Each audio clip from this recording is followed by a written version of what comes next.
Jobs, making high-speed internet affordable and available everywhere in America. And you heard me say this before, but I apologize for repeating myself, but no parent should have to sit in the parking lot of a fast food restaurant so their child can do their homework because they have no internet connection except to go off of what's going on with that internet connection from the fast food restaurant. This is going to make significant historic strides to take on the climate crisis. Some of you were with me when I was recently in Scotland at the COP26. What do people keep asking me? Are you going to fund this? Are you going to fund it? Are you really going to do what you're saying? Well, listen, go steps up, get along, a big step along the way of doing it. We're going to build out the first ever national network of charging stations all across the country, with 500,000 of them, so that you can make a real, and auto companies are made a commitment that we're going to make 50% of vehicles electric by 2030. So you'll be able to go across the whole darn country, from East Coast to West Coast. Just like you can stop at gas stations now, these charging stations will be available. We'll get America off the sidelines on manufacturing. Manufacturing of solar panels, wind turbines, battery storage, energy and power for electric vehicles, from school buses to automobiles. And it will reward companies for paying good wages and for getting materials for their products from right here in America. And America exporting and providing the rest of the world with these technologies that are generated here in the United States as we go green around the world. It also makes historic investments in environmental cleanup and remediation. It builds up our resilience against superstorms and droughts and wildfires, hurricanes. You've heard me say it again, I apologize for repeating myself, but $99 billion in losses last year because of climate crisis. Not in America. $99 billion it cost taxpayers in America. It represents a blinking red code out there for our nation. Vice President Harris and I look forward to having a formal signing ceremony for this bipartisan infrastructure soon. I'm not doing it this weekend because I want people who work so hard to get this done, Democrats and Republicans, to be here when we sign it. But we're looking more forward to having shovels in the ground to begin rebuilding America. And for all of you at home who feel left behind and forgotten in an economy that's changing so rapidly, this bill is for you. The vast majority of the thousands of jobs that will be created don't require a college degree. There'll be jobs in every part of the country. Red states, blue states, cities, small towns, rural communities, tribal communities. This is a blue-collar blueprint to rebuild America, and it's long overdue. I'm also proud that the House took a big step forward to pass my Build Back Better Act, which for the week of November 15th, they're going to be taken up. They went through the procedural mechanisms to ensure that occurs. Let me be clear. We will pass this in the House, and we'll pass it in the Senate. The Build Back Better Act will be a once-in-a-generation investment in our people, getting America back to work by reducing the cost of child care and elder care, getting millions of women back in the job who have to stay home because they cannot afford the child care or the health care for their parents, providing universal pre-K for every 3- and 4-year-old child in America, and increasing their academic achievement potential significantly, making health care more affordable, lowering prescription drug costs, tax cuts for working people and the middle class so that folks have just a little, I know you're tired of hearing me saying, my dad used to always say, as a middle class guy, we just need a little breathing room. It's going to reduce child poverty in this country, by the way, by 50%. We're already on track to do that with the child tax credit we passed in our last fiscal legislation. And this bill is fiscally responsible. That's a fancy way of saying it's fully paid for. It doesn't raise the deficit by a single penny. And it actually reduces the deficit, according to leading economists in this country, over the long term. And it's paid for by making sure that the wealthiest Americans, the biggest corporations, begin to pay their fair share. Again, you've heard me say it 100 times. Why should 40 to 55 corporations made over $40 billion in the last couple of years, why should they pay zero in tax? I said, I'm a capitalist, I'm not a socialist, but the bottom line is everybody should pay their fair share. Zero in taxes? Come on. And so, and keep my campaign commitment, it does not raise a single penny in tax for anyone making less than $400,000. Say it again. Folks, no matter what they tell you, you're going to find out. This will not affect your taxes one little bit, and you may having to pay a penny more if you make less than $400,000 a year. Independent experts have concluded that these bills are the highest value investments that we can make to grow the economy. It's going to create millions of jobs, increase productivity and wages, and reduce costs, and generate significant and historic economic growth. Again, the press is here, the poor people have to follow me all the time. They've heard me say this a lot. We got out of the blue a couple weeks ago a letter from 17 Nobel Prize winners in economics. And they determined that it will ease inflationary pressures, not create them, ease them, ease those pressures. And for the economy, it recognizes that we face an inflection point.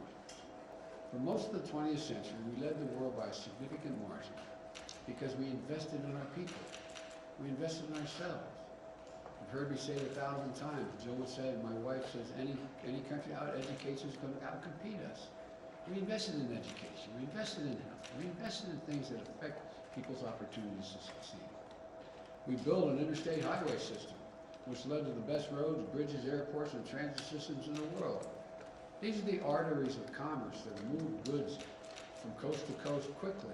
That's why people decide to build facilities here in the United States. We empowered our companies to outcompete the world. And we created jobs and untold opportunities for our people to travel, to live, and to work. But somewhere along the way, we stopped investing in ourselves. We stopped investing in our people. And we risked losing our edge as a nation. I don't even think it was conscious, but this is what's happening. And China and the rest of the world are moving to catch up, in some cases, in certain areas, move ahead. Our infrastructure used to be rated the best in the world. Today, according to the World Economic Forum, we rank 13th in the world. The United States of America ranks 13th in the world in infrastructure. Come on. We used to lead the world in education achievement. Now, the Organization for Economic Cooperation and Development, OECD, ranks America 35th out of 37 major companies when it comes to investing in early education for childhood education and care. Think about that. Those of your parents know. You start kids early, you give them the basis, you give them the material to be able to go on. It's simply unacceptable. We're now turning it around in a big way. Any single element of this plan would be a fundamental change in America. But taken together, they're truly consequential. Again, I will have more to say about this soon, but when we have the bill signing, I'll be able to thank everyone in the Senate and the House for their leadership. I hesitate to start now, I'll leave somebody out, and I want to make sure everyone who is a part of this gets credit for it. But for now, I want to quickly thank members of the House who worked so hard to get some of this done. Speaker Pelosi, Steny Hoyer, Jim Clyburn, progressive leaders, moderate leaders, Democrats, Republicans. They in fact worked together. It was like, as I saw, someone told me, my staff this morning, that on one of the programs this morning, they said, well, the sausage is made. It is a process. You all know it. You're all pros. You cover it. The American people have made clear one overwhelming thing, I think, and I really mean it. All the talk about the elections and what do they mean, they want us to deliver. They want us to deliver. Democrats, they want us to deliver. Last night, we proved we can. On one big item, we delivered. I want to close with this. For much too long, working people in the middle class of this country have been dealt out of the promise of America. That sounds like hyperbole, but I really mean it. Some of you may remember when I ran, I was legitimately, it was appropriate to be criticized. I'm not complaining about being criticized. But when I said I was running for 3 reasons. I wanted to restore the soul of America, bring back some decency and honor in the way in which we dealt with one another. The second reason was to rebuild the backbone of the country, the middle class. The wealthy are value-added to the country. But they didn't build the country. Hard-working middle-class folks are the ones that built this country. They're the ones that built America. They're the ones that built the backbone of the And what I decided to do was I said we have to begin to build the economy from the bottom up and the middle out. Well, folks, that hadn't been the case. I'm so tired about trickle-down economic theory that I'm trickled out. The idea that, and I asked the rhetorical question, when the middle class has done well, when do the wealthy never have had? When any time the wealthy not done extremely well as well? I mean, come on. We got to give working folks a real chance. A chance. And so, folks, there's an awful lot more to say about this, but today, I think has just been a good day. You know, it's time to deal folks back in. You know, as you've heard me say it again, I make no apologies for it. These bills, in fact, are the two bills we're talking about, the Build Back Better bill, which we're going to be working on now, and this bill, are all designed to give ordinary people a fighting chance to begin to sort of level the playing field just a little bit, not punish anybody. I've long said it's never ever been a good bet to bet against the American people. Never. And that what it really means is bet on the American people. Give them a shot. Give them a shot. That's what these plans do. They bet on average Americans. They believe in America. They believe in the limitless capacity of the American people. If you look at the history and the journey of this nation, what becomes crystal clear, not a joke, given half a chance, the American people never, ever, ever, ever, ever, ever let their country down. We're about giving them a full chance this time. And when we do, there's going to be no stopping us. I truly believe that 50 years from now, folks are going to look back and say, this was the moment, this was the period, this year and the next couple of years, when America decided to win the competition of the 21st century, to get in the game full bore. So my message to all the American folks is, let's get to work. Let's get this done. God bless you all, and may God protect your troops, and I'll take a few questions. To what extent did the election result help propel this bill to the finish line? And how were you able to bridge the gap last night between moderates and progressives? Well, you know, I'm not being facetious with the answer I'm about to give you, but I'm not going to be a prognosticator and make a judgment of how the election could or would have been different. Each state is different, and I don't know. But I think the one message that came across was get something done. It's time to get something done. Stop talking. Get something done. And so I think, again, that's what the American people are looking for. And I think it's a legitimate, and when you ask how we were able to bring things together, well, you know,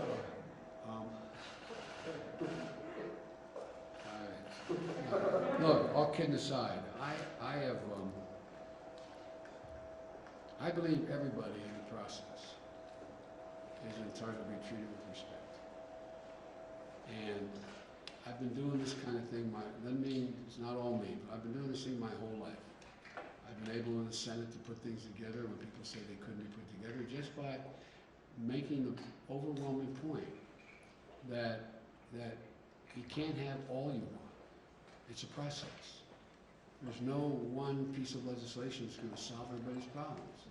So I spent a lot of time, as you probably heard, with a lot of people, both political parties and within my party, saying, look, if we move on what's here in this bill, that is the infrastructure bill, it is a game changer in a half a dozen ways. The fact that it has too much of what you don't want and more than you, and not enough of what you don't want, just let's be reasonable. Let's take a look at this. Let's do what we all agree at a minimum is in the interest of the American people. And if you want to add more, we can fight about it later. If you want to subtract something. I've never voted for a major piece of legislation, an omnibus bill, that I was for every piece of it. People say, well, how do I explain this? I said, well, you explain to the American, your constituency, and I'm not telling you how to do it, but you go home and say, this is what it did. It had one piece in here, there's not enough money for this, or there's too much money for that, but overall, this has been a gigantic benefit to my congressional district. And so I spent a lot of time taking questions from both, and by the way, everybody at the end of the day, I have to admit, dealt with me fairly. I mean, they were, and part of the process, and it's probably more than you need to know, but part of the process is getting to know all the people personally again. I've been out of government for 4 years. I used to do this every day. I used to know about everybody's district I was working with when I was vice president. I know them. I call up and say, hey, Charlie or Harry or Mary.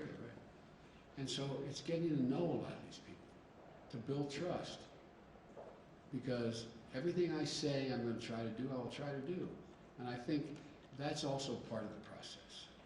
And so hopefully it can continue. Mr. President, you just alluded to it there, Mr. President. 2 questions.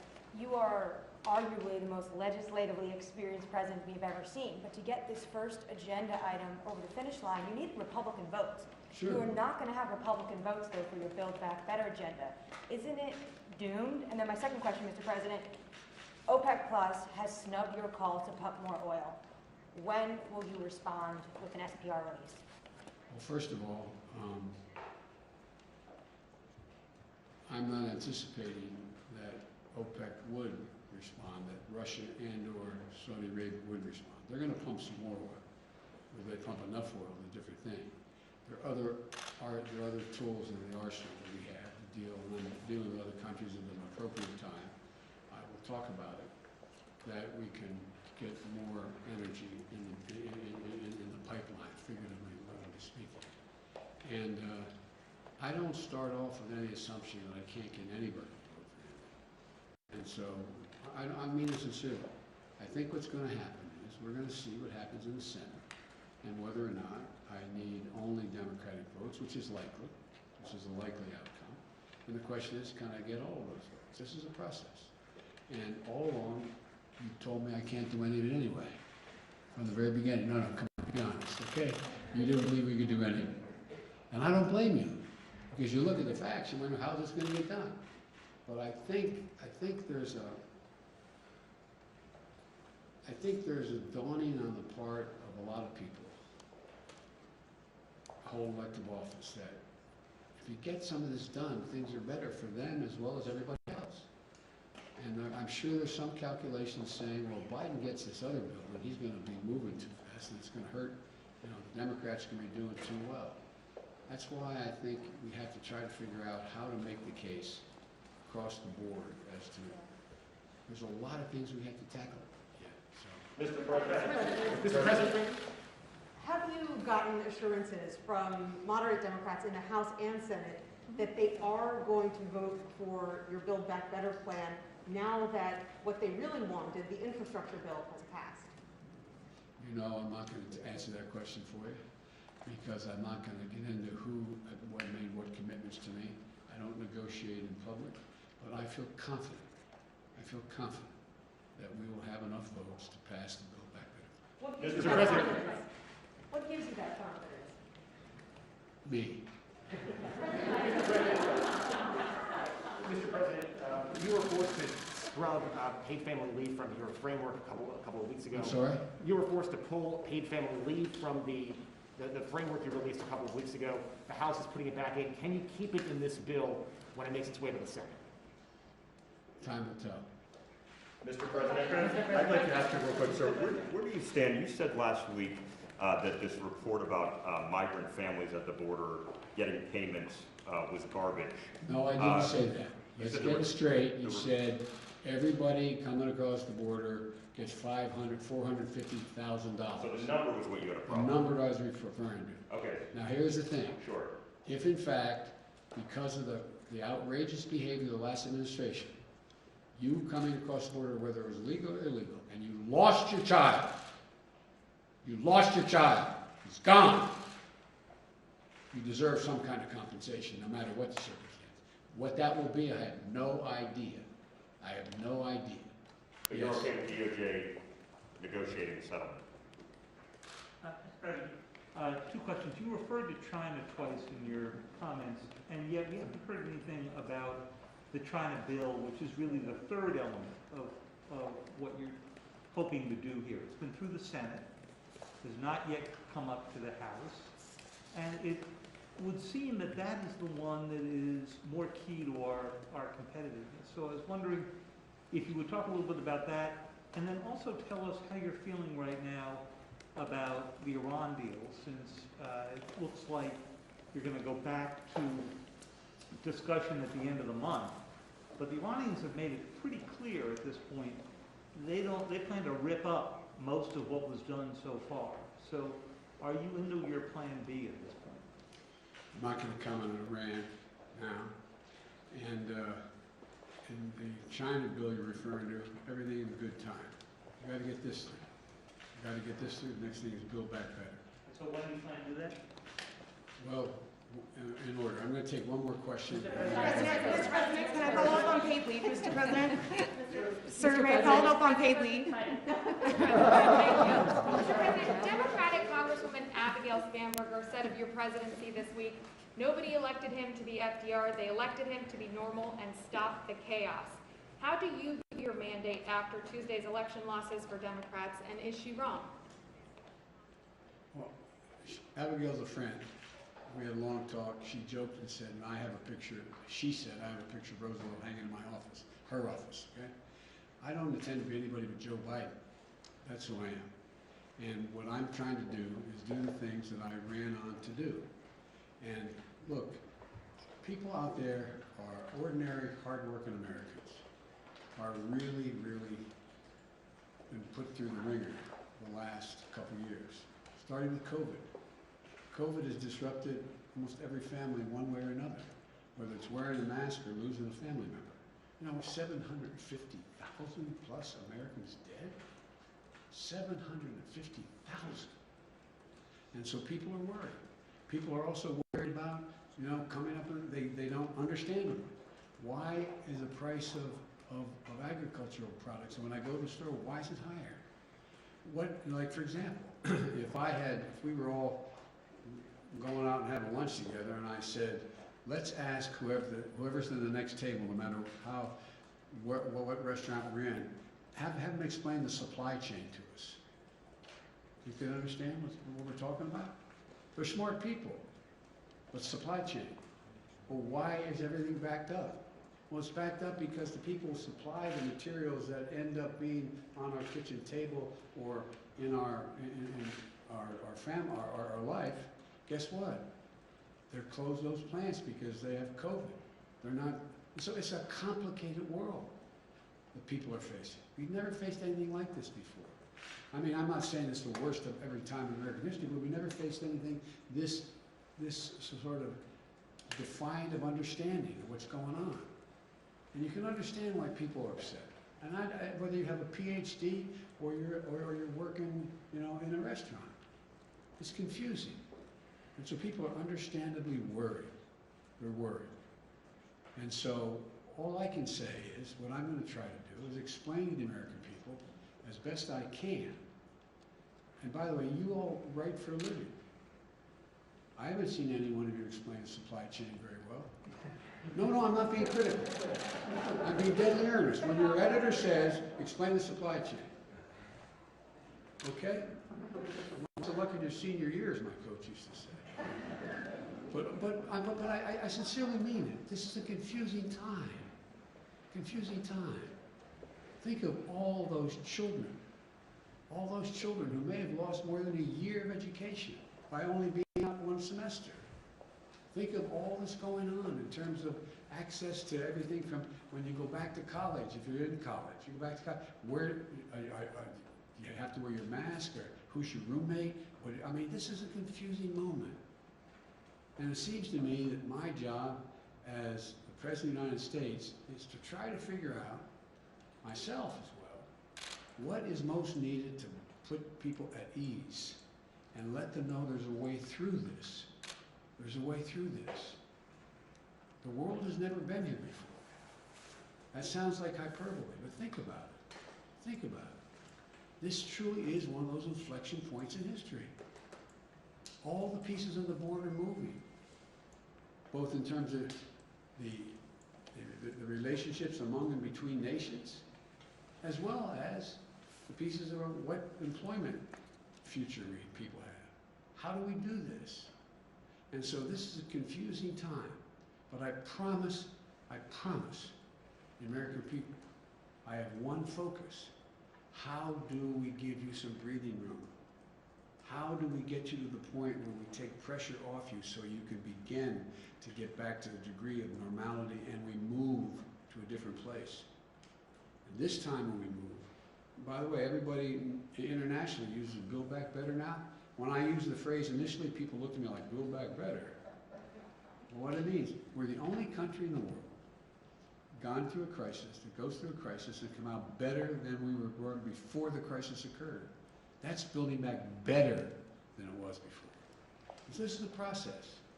And I just, you know, we're going to see. Take it every day, every moment, one moment at a time. I'm going to get in real trouble. This is the last question I'm taking.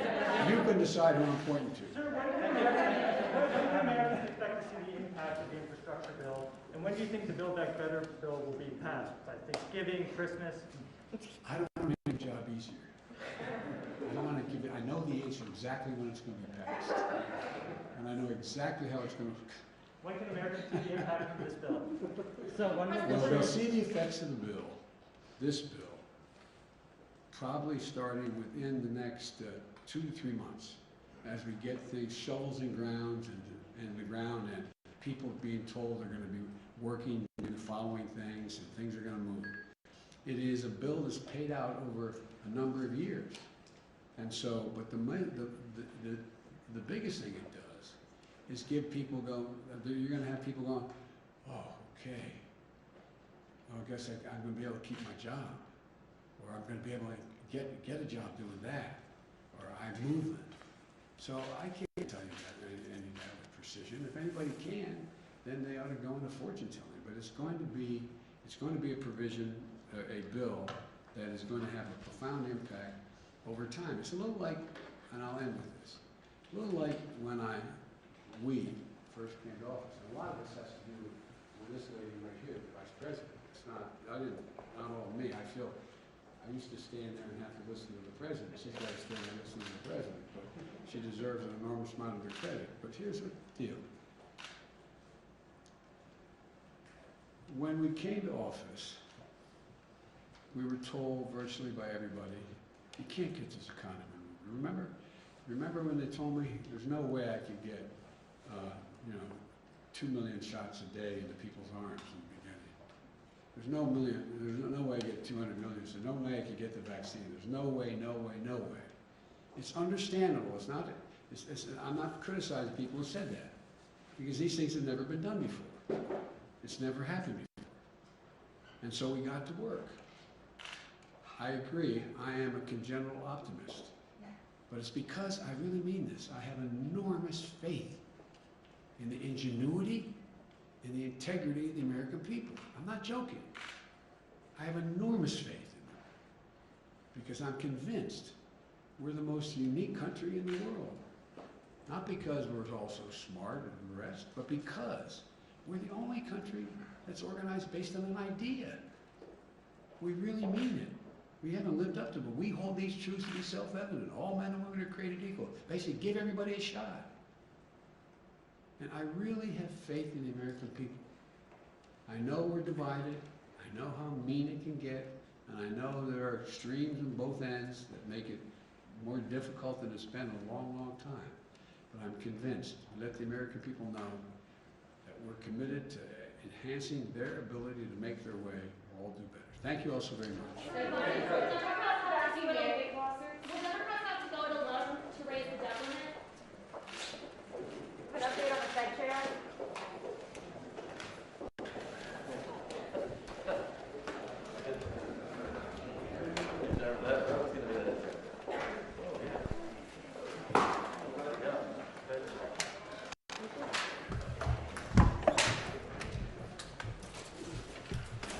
Bill's break up on